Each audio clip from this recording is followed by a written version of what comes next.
Bleav in Everything Auburn is brought to you by Bet Online. Bet Online continues to be your number one source for all basketball wagering needs, including pro and college hoops throughout the year.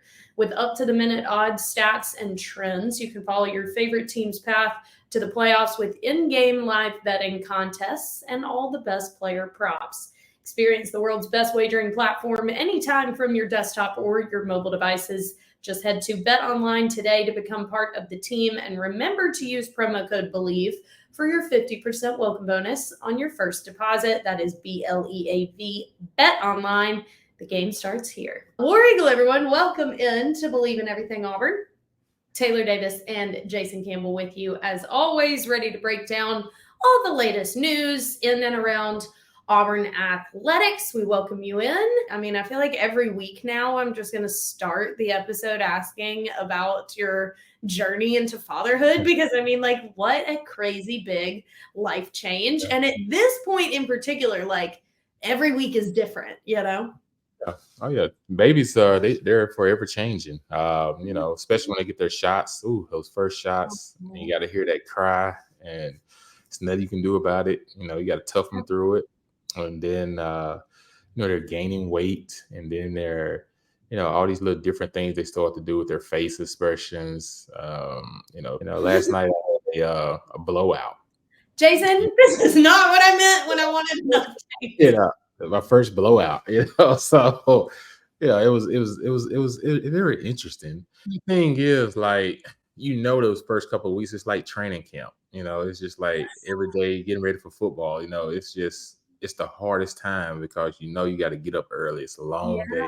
So, those first couple of months of parenting is there's no sleep for the you lose a lot of sleep, so you nap when they nap. But overall, though, you just it's all go right now. There's an ultimate goal. You're in training camp, Jay. That is such a good analogy. All right. So, well, how's your 40 days of Lent going with no cussing? Do people say cussing or cursing? What an excellent debate for us to have, because I have always said cuss, but I feel like people say curse. But to me, curse is like a witch puts a curse on you, or like if you break a mirror, it's a curse or whatever. Cussing is. I think Southerners say cuss. I don't know if it's curse or cuss. I say cuss. I am making a substantial effort, and that I think stands for something. There were other things that I put on my to-do list this Lent, and I've been very good about those. This was a needed change for me to implement, because the words you speak are showcasing what's in your heart, and I don't have an ugly heart. So basically, we are down from maybe 10 words to 2 words. What we're saying. So we only instead of doing 10 times a day, we're down to 2 times. Situation. So it's down from 10 to 2 days is what she's saying, people. I am here to just tell you what she's saying and give it to you. Progress. My God is a God of grace, so he sees my efforts. Okay. Anywho, let's talk some sports, because apparently we're just here to go. What you got? So when you're watching The Bachelor gets to date all these different women, correct? Mm-hmm. So he gets to go out on a date, he gets to talk to this one, talk to that one. What's the difference between The Bachelor and real world? So when you're dating, are you only allowed to be, dating one person, or do you go on various dates with different people because you're not in a relationship? You bring up a good point. So in the early stages of dating, like if someone asks you on a first or second date, I'm under the assumption that I'm not the only one, because you don't know me. And so it's like we're interviewing. It's kind of like when you're searching for a job.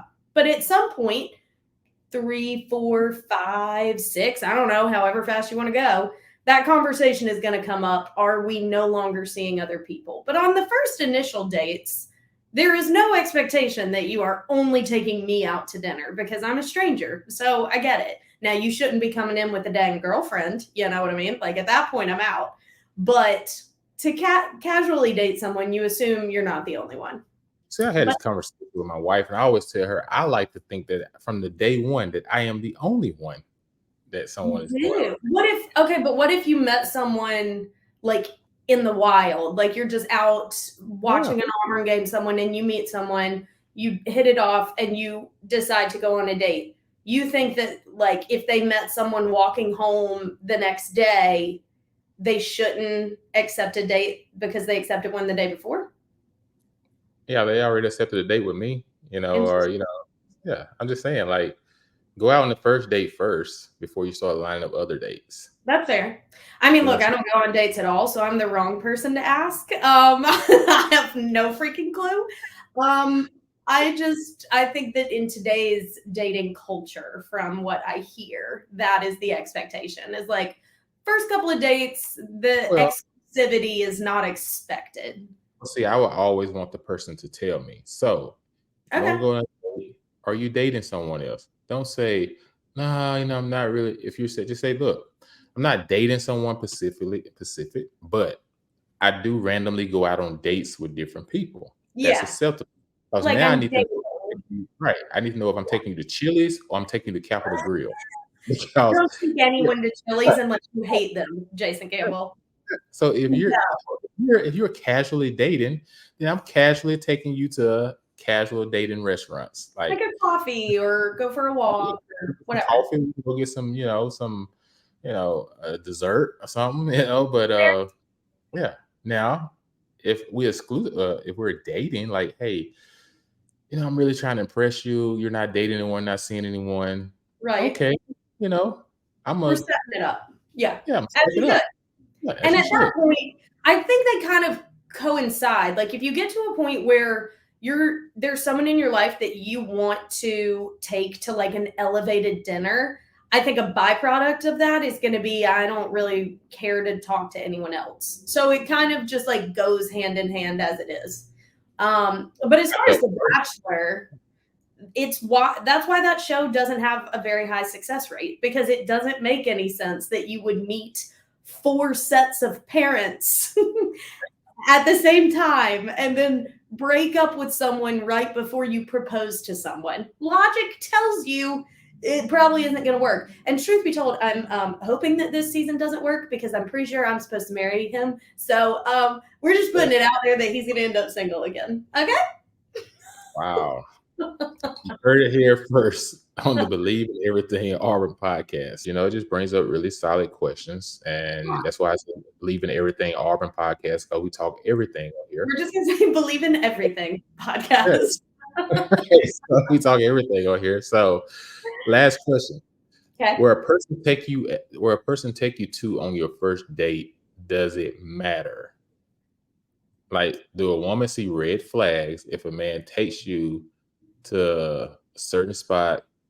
Does the first date put any implications on, I really want to go to another date, or I really want to? Yeah, I think so. I don't want to speak for the general population of women, but from my perspective, if you take the initiative to plan the first date, which I'm very traditional and I think the man absolutely should, you're showing me a peek inside your judgment a little bit by what you choose to do. So if you, for instance, like you just said, choose Chili's for our first date, I'm gonna think that maybe we don't align on choices in food, and that's totally fine. But like I don't know, if you took the initiative to look up some new spot and say, I've never been here, I've heard great things, like, I don't know, it just shows that you care a little bit, you took initiative, and it's creative. Literally, like if it's something that's very laissez-faire, like, well, I don't know, what do you want to do? It shows that like you're not going to be a leader, you're not going to be assertive in this anyway, so I'm going to read into that.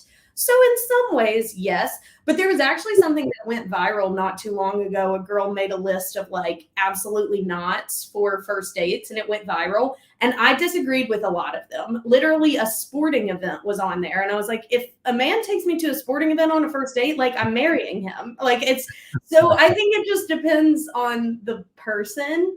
But Right. I definitely think you should be assertive in the plan, because that's probably read into more than the place you choose. Oh, that's fair. That's fair. It's just an honest question, because I just remember when I was in the dating world, and women would try to take me out on a date. And I was just like, no, that doesn't work that way. That's weird. Really? Yeah, that's weird. So In the it South, or was this in a different part of the country? I'm just curious. this is in the South, which is Interesting. shocking. Yeah, very shocking. So you're That's used to really always, neat. and you're supposed to be the chaser. You don't want supposed to be, the Pursuer. pursuer, that type of stuff. Mhm. But yeah, I was being pursued. So it just felt weird. I was just like, because I don't know, hey, but it is what it is. So great questions, great answers. So guys, I just helped you out a little bit out there. So Definitely something that so many people can relate to. So hopefully some of our listeners enjoyed that tangent. All right, well, let's talk a little sports, and then we'll go on with our oh relationship. yeah, okay, let's talk We sports. should have a sports podcast. No big deal. I love it. All right, everybody. Well, spring practice has officially begun. They got their first in yesterday on Tuesday, and it will continue obviously through April 6th, which will be A Day. Kickoff time has been decided for that. It will be 1 o'clock Central Time. So if you're planning on going, get your tickets. It will be a big weekend on the Plains. Baseball, softball, and men's tennis will also be playing at home that weekend. So you could just have a big Auburn weekend. Hopefully the weather is going to be better than it was last year.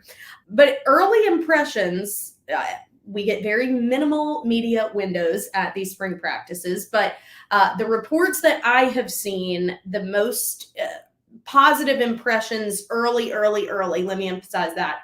Gage Keys, transfer from Kansas, and Rico Walker, who we talked about last week. A lot of reports saying he moves very well for his size.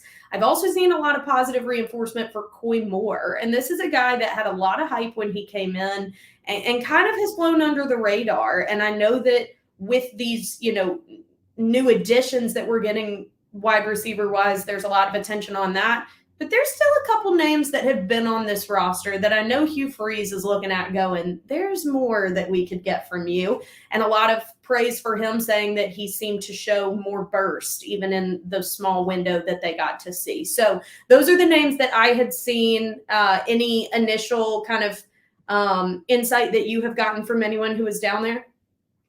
Yeah, everyone say Cam Coleman is like a man amongst boys. He's 6'3", guy can run.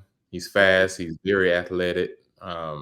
Just his appearance, just wows everybody. Just hearing like him just being out there just makes us a better football team automatically. Yeah.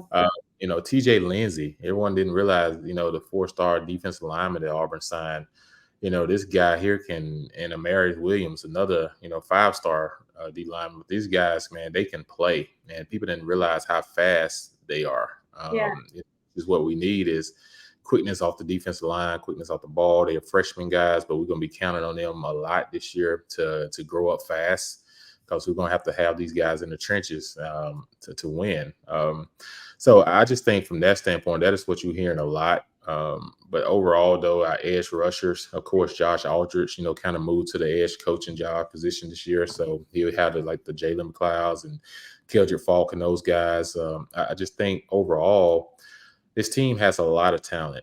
Yeah. And it's all going to come down to, again, you have 4 quarterbacks throwing the ball yesterday, and a lot of people like a lot of guys, how it looked, the ball come out of their hands. So there's a lot of tension right now surrounding Hank Brown. And there's also, a lot of tension surrounding Holden Gurner. If it works out for him, good. If it doesn't, does he leave after the spring? Yeah. Also Walker White. Everyone's talking about his size coming in as a freshman, how he looks like an SEC quarterback, and everything. So, of course, Peyton is getting his reps as well, but it's almost like this quarterback battle is going to be a real thing. It's not a conclusion. Yeah, it's not a gone conclusion that just because there's a senior, it's going to automatically go to the senior. So it's going to be a real thing. I agree. That is the gamble that you run with today's college football. If Walker starts getting substantial traction and signs do point to him, maybe not necessarily being the odd-away starter, I think, again, we're going to have that situation where we're in fall camp still talking about who could potentially be in this situation. I really do. But even if it's looking like Walker's going to be 2, Holden's in a situation where if the writing's on the wall, this year's going to be Peyton and they're priming Walker to be the future, I've got to take care of myself. And there has been a lot of high praise for this kid's arm ability. He deserves to be in a situation where he can be developed. And if he gets an inclination that it's not going to be here, I wouldn't be surprised if he bounces. But I would hate that. You want to have as many in this arsenal that you possibly can. But I do think that everything's going to be read into through the quarterback position, because that has been the biggest area of question, and everything feeds off of it naturally. I really think the thing that people not talking about the most is, I think, depth wise, offensive line. Yeah. Yeah, like, you see a lot of these names on here that I'm looking at everyone while I'm looking to my right, because we have a whole list of guys for spring ball. But if I have to take you talk about Rico Walker to transfer from Maryland, his dad actually played at Auburn, so he's a legacy kid, and so getting him here gives you the opportunity to split Fairweather out to one side, put Rico in the slot to the other side. Now you got two big tight ends matched up on safeties. Now you got a Perry Thompson and Cam Coben opposite these sides. You got a whole football squad, not including Luke Deal, and those guys. So we're going to be really big as a team, which is where Auburn has lost the last couple of years. We've been really small in a lot of places, SEC, and now we're getting back to being beefed up like we should be at the receiver all the positions. Yeah, it's going to be imperative for sure. While we're on the topic of quarterbacks, and since we've just done tangents so far this episode, thoughts on the video of Cam Newton getting jumped? Yeah, that was so actually my nephew was actually at that tournament, and his team was there and they was playing, and he said, I asked him, I said, what happened? He's like, man, I'm not sure, Uncle. We was on the bottom of the bottom field, and we saw altercation going on and everything, and we realized later on what had happened. But to me, it just goes to show you, one, if you are an athlete, professional athlete, when you're out in public or you're out in different places, people look at you as a target. Yeah. Whether you're in the right or whether you're in the wrong. If I was to go to a gym and play, I remember when I first retired from football, I used to go to Lifetime just to hoop, to stay in shape, and like turn it up a notch when I started playing. Yeah. Because they looking at like, oh man, that's a professional athlete, and for whatever reason, right or wrong, they feel like they didn't make it to that level. First thing they want to do is try to show you up, and everything. So I have to learn not to get into heated arguments or battles that could kind of test people, because not everyone is happy for your success. So you have to carry yourself in a way to understand that, man, like a lot of guys are, they're not confident in themselves because they feel like they didn't achieve what they set out to achieve. But then they look at you and they see like, man, you achieved a lot and you've done this and you're at the highest level. So sometimes their chance to beat you, even in a 7-on-7 thing, I understood that because I went back and listened to what the guys said that participated in the fight. And so I guess they all used to coach together with Cam on the same team. Oh, I didn't see this. I guess they used to coach together on the same team, and I guess they end up branching away and doing their own thing. And ever since then, it's kind of been like this little rivalry, kind of jawing back and forth type stuff a little bit. And but with all that being said, whatever happened, these guys, none of them should have been involved in this fight, just because there's parents there, there's high school kids there, and and everyone is supposed to be there growing. And as adults, we have to teach our young guys the way, and that's not the way. Like we can argue all day, we can fuss, we can have disappointments. You can say certain things to each other, but there has to be a stopping point, though. And the stopping point shouldn't end in us being in a brawl in front of all these kids, and everything. So, but I think a lot of lessons learned there. Like Cam has to be careful when he's out in these public places that everyone's not happy for your success. But then also, Cam likes to be a bit combative, Right. He has never shied away from the drama. All right, he's competitive, and he has to understand, right? You don't want to. It's a start and a stop, because let's face it. It's some some stuff out there nowadays, so people don't care who you are. You know what I'm saying? So you have to be careful in your approach, because I'm pretty sure it all started when they was playing against each other and got into a little heated argument back and forth. They kind of got out of hand a little bit, Mhm. but he's gonna have to understand as he continues to go in this thing, man. Like, you're a public figure, Yeah. and anytime someone get a chance to have a reason to take a shot at you, they're gonna use it. Yeah. So It was sad, it was stupid, it was pointless, it was all the things. But it was also a reminder that Cam is such a different human. Like he took care of like 7 dudes by himself. I mean, like with ease. I felt like all of them immediately were like, dang it. Like we may have I don't think they realize how big he is. Like, even I'm a big guy. I'm 6'5", like 240. yeah, Kane stands beside me and he looks like he's 6'8", no, it is 260. baffling. Like his I don't even know how to explain it. He is a monster of a human being. So I think it also reiterated that point. Yeah. It's also, I'm not kidding. Is this the most ADD podcast we've ever done or what? Because I have a story that you just made me think of. Like, it's for some athletes, like your competitiveness can get the best of you. And I do think that some, especially those that get to the highest level and it is your day to day life, start to have a very blurry line of game and real life and when to turn it off. One of my good friends when I lived in Charlotte played in the NBA and we were going on a trip. So we were walking through the airport and another NBA player from a different team that they always had a thing on the court. Every time they played against each other, they always guarded each other and they always would like foul out. They like were always jawing at each other. It honestly like made me nervous every time I watched because I was like, this guy is going to come after you one of these days. Whatever. He was like, it's just the game. It's just the game. We were in line at TSA at the Charlotte airport, and the guy from the other team walks up. I'm not going to say names, which I know is annoying, but whatever. He walks up and is in line behind us, and my friend turns around and was just like, "What's up, man? Like, how are you?"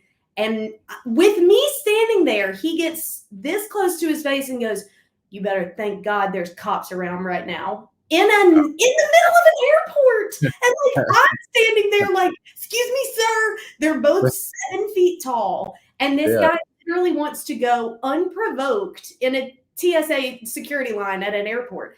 And it dawned on me then that like not everyone computes game from real life. And that, to your point, like if they had like prior coaching experience or if anyone had like exchanged words with them on the field, like for some it like festers. Yeah, it does, and some just don't let it go until they feel like they got the upper hand, Yeah. and So, everything, and so it's just a lot get lost and stuff like that, and we got to understand, there's a lot of youth watching, and to your credit, like him showed that he is very strong. Like he gripped that guy, pulled it. Now. He acted like he was a little toy doll, but I didn't expect to see that when I opened Twitter that day, but nonetheless, Cam's a freak in the athletic sense. Okay, so also on the football front, and then we'll get into some basketball because today is a big one for this team. The scouting combine begins tomorrow, and like we have mentioned, we have 5 guys that are heading to Indy to be a part of that. They have been invited. There is also an official interview set up for one of our guys. DJ James has been scheduled to interview with the 49ers. That officially came out today. Obviously, a very impressive franchise as of late. A Super Bowl appearance just this year. So great opportunity for him. We'll certainly be sending some prayers the way of our Tigers as they participate in that. I did a little research and I had a fun stat nugget trivia that came up and thought I would quiz you.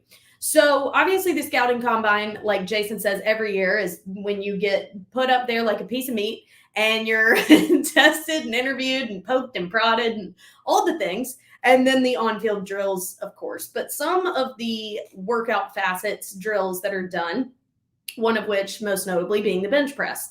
And you basically press 225 as many times as you can. For the most reps ever done by a player from Alabama, like the state of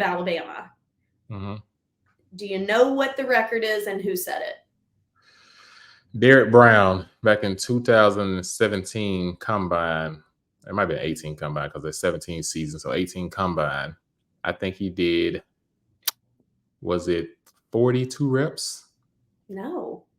The record is 35, and it was set by Evan Mathis in 2005, who played at Bama. But then it was tied shortly after. Well, not shortly. It was tied by Carl Lawson, and then it was tied again by Braden Smith. So 2 Auburn guys have tied that record of 35 since then. But that is the record for guys from the state of Alabama. The record ever is 49 by Oregon State defensive tackle Stephen Paella in 2011. Shit, I did 15. I was about to ask what you did. That wasn't at the combine. That was just at pro day. Like, 15. I'm thinking I'm feeling good about myself. You guys are dropping dimes of 35 and 49. Jeez. Isn't that crazy? Do you remember your stats on everything else? Yeah, my vertical was really good. I think it was 39 and a half. Let's go. 40 was like 4, it was the highest was like 4.57, somewhere 4.6, somewhere around there, 4.67, 4.57. Okay. Throwing the ball on my knee. I think I threw for almost 68 yards or something on a knee. Say that so casually. That's insane. Broad jump. I think I jumped like 10 over 10 feet, 10-4 somewhere, 10-3, 10-4 somewhere. I have to go back and pull it up, but I had a really good pro day. And so you don't do the long ball. They put you on a knee and see how far you can throw it. That's wild. So it was just a bunch of stuff, and you just realize, like, okay, half this stuff has nothing to do with me getting drafted. They're going to draft me what they see on film, what they saw on film. And you may, spice some guys up because they see you in person, but, oh man, he moves really well. He does this really well. But they're drafting you off what you've done on film. Yeah. When you're in an interview, like I said, DJ James already has one officially set up with the 49ers. What are those questions like? Like, how does it compare to like a typical job interview? Like, how well do you work with others, Well, they're asking him questions like, they're going to dig up your whole history. So if you've done anything, they're going to ask you about that. If like personal life? Yeah, if you've personally been in any trouble, they're going to ask you. If you, they go all the way back to your elementary teachers, and they find information on you. Have to figure out what kind of attitude you have. Are you a quick temper kid? Are you someone that's coachable? Are you uncoachable? They want you to talk about like how you feel like you can fit in their scheme. Someone puts you on the board and say, hey, drop this certain defense or drop this certain offense. Draw this play up. Tell us the ins and outs of this play. How did you get to it? Just different things like that. What's y'all's best defense? Like, how was it your best defense? They'll put you on the film room. It's just a whole bunch of questions, that they're digging and just trying to feel like, do they hit it off with you? Right. And everything. Mm-hmm. Interesting. Well, we will certainly get a full update before the next episode on how all 5 of our guys that are there perform. I looked it up. Derek benched 28 times when he was at the combine. Okay, so let's turn to basketball before we wrap this one up, because like I said, tonight's game is very impactful. And honestly, there was a minute there where it seemed like it wasn't going to be as impactful because we, really didn't do our best against Kentucky when it mattered.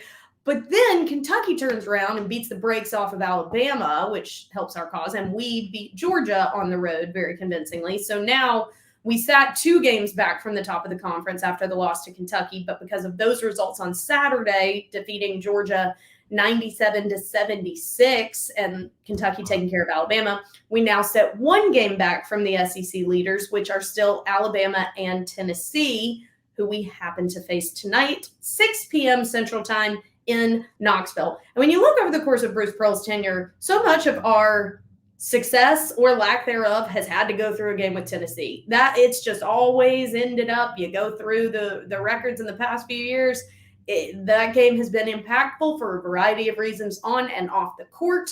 And Right. this year is no different. So a lot of hype around this one to be expected, but Tennessee, obviously no slouch, and they are certainly no slouch at home. None of their opponents this season have put up over 80 points in Knoxville. Only 3 have scored over 70. So they are very effective when they're at home, defensively, offensively. Jalen Williams is considered day to day right now. As of this recording, I have not heard an official report on if he is going to be playing or not. But guys stepped up in his absence against Georgia, and they will certainly have to do that again. Chad Baker-Mazara with 25 points, his career best against Georgia. I also think an interesting element against Georgia, playing both bigs, the double big attempt with Janai and Dylan both on the court together. The last time they had played together was against Indiana in December, and it was only for like a minute. They shared the floor for 10 and a half minutes against Georgia, and they outscored the Dogs 23-13 during that time. It's kind of like us talking about putting both tight ends out there on the offensive side of the ball. So I like it, especially when you're missing a guy like Jalen Williams. So there's a few keys, but what the frick do I know? J-Cam, talk us through this one, an all-important meeting in Knoxville tonight. What are going to be your keys? Ooh, man, some guys in this game, potentially two guys representing probably player of the year. Yeah. One from Tennessee and of course Jahani from Auburn. Jahani. These guys, yes. What did I say? Jahani? Johnny. Yeah. I was thinking, yeah, Johnny. Hi. Sorry, Janai. Gosh, it's just You're sleep deprived. It's fine. sorry, Janai. And I've done an interview with him before. Jeez. But yeah.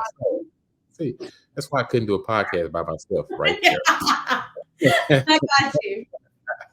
Yeah, I think this game really is going to come down to other guys have to step up. Last game, Holloway stepped up. He's been in a shooting slump, and he shot himself out of it last game. So we have playmakers that because our bench depth is so deep. Yeah. When you lose a guy, it doesn't hurt you as much as it could have if you didn't have good bench depth. Totally. So that's one for me is when you play on the road, Taylor. That's been Auburn's Achilles heel in basketball. Yeah. So how you can't go to Knoxville tonight and start slow. You have to come out the gate matching their crowd noise, matching their intensity. You need to pretty much get up early on them and start to make them discomfort in their own home stadium. Yeah. And who knows it better than Bruce? He coached there for many years, and everything. And Rick Barnes is a heck of a coach. Yes. Since he's been at Tennessee, he's had these guys almost seem like in top 10 every year. Right. So it's going to be two juggernaut SEC head coaches going toe to toe tonight. And if I had to go into Tennessee and play a Tennessee team that's playing good this year, I'd rather go in there with Bruce just because he knows the environment. Yeah. He knows the light. He knows the energy. And if you're trying to have an inside track on what you need to do as an opposing team, then he should be able to have the guidelines for that. Right. So this game will be won tonight for Auburn if Holloway, Katie Johnson, and Trey plays very well at the guard position. Yeah. I think our bigs will show up. I really do. Caldwell's not going to give you the same numbers offensively that Jay Williams do, but he will give you the rebounds and give you the defense. But can our guard play tonight, not turn the ball over, and can they hit shots from the outside when they're doubling down on Johnny? On Janai. Yeah, Janai. They're doubling down on Janai. And they can our guards knock down the shots tonight? You're right. That has been a consistent factor in our inconsistent play as of late. The games that we start fast and the games that we get behind early, the results look like that. They've almost shown you in the first 2 minutes of play how the result is going to be. They literally got so far behind against Florida and could not catch up. And same thing with Kentucky. It was a slower, more lethargic start, and they came out with a lot of spark. Conversely, South Carolina and Georgia, they came out firing shots on all cylinders out the gate. So I agree with you, especially in an environment like this, one that's going to be this emotionally charged with so much riding on it, and obviously the Bruce factors and the SEC rivalry and all of that. Auburn has become that team that kind of like you were saying, like when you were playing basketball in a gym and someone sees and is like, well, if I can beat Jason Campbell, Auburn has kind of become that team where you come into town with what has been established as some pretty substantial hype in the last few seasons. Now these fan bases, it's a nod of your value if you beat a team like Auburn. And that's just the flip side of success. And that's part of it now. So it's going to be electric out the gate, and Auburn has to create that momentum and that energy for themselves, because without it, it's amounted in losses, even one at home. So that's a huge key. I totally agree with you. I'm so excited for it. It's going to be another big one. I mean, look, we only have 3 more regular season tonight against Tennessee. Maybe who do we have Saturday? Maybe we have 4 more. That Mississippi State game, we gotta come to play. Those guys look good last night. Yeah. That freshman guard of the guy, he can shoot the lights out of it. And they fought. They did everything they had to do last night to push Kentucky to an overtime game. Yep. Except for play defense on the last 5 seconds. So you hit all the shots you needed to make, but then you not make the defensive stand. So these next 2 games, if Auburn can win in Tennessee and they can beat Mississippi State, which is home, they get Georgia at home the last game as well. Okay. If Bama can drop 1 more, or is it 2 more they need to drop? But we also have Missouri next week. Oh yeah, so we do have 4 more. Tennessee. Huh? Yeah, Missouri's not as good this year. It's the you can't slip. I mean, like you got to have that one, and it's on the road. So at Tennessee, Mississippi State at home, at Missouri, Georgia at home. That's what we have left. All right. So yeah, we need to actually win all 4 of those games to have a shot to win outright. Hope that Bama slips up a little bit. Yes, agreed. All right, peeps. That's going to do it for us this week on Bleav in Everything in the World. Thank you so much for listening to our tangents and for following along each and every week like you always do. If you haven't subscribed already, make sure you do that so you'll get a notification every time we release an episode. If you prefer to watch, we are also on Bleav's YouTube channel. You can just search Bleav in Everything Auburn, and all of our episodes will pop up. So we are doing that as often as we put out audio episodes. So make sure you find us there. And come on back next week as we break down who in the world knows with Jay and I. It's getting less and less predictable. Plenty more to come. Everyone have a great week until we talk again. War Eagle. War Eagle, everybody.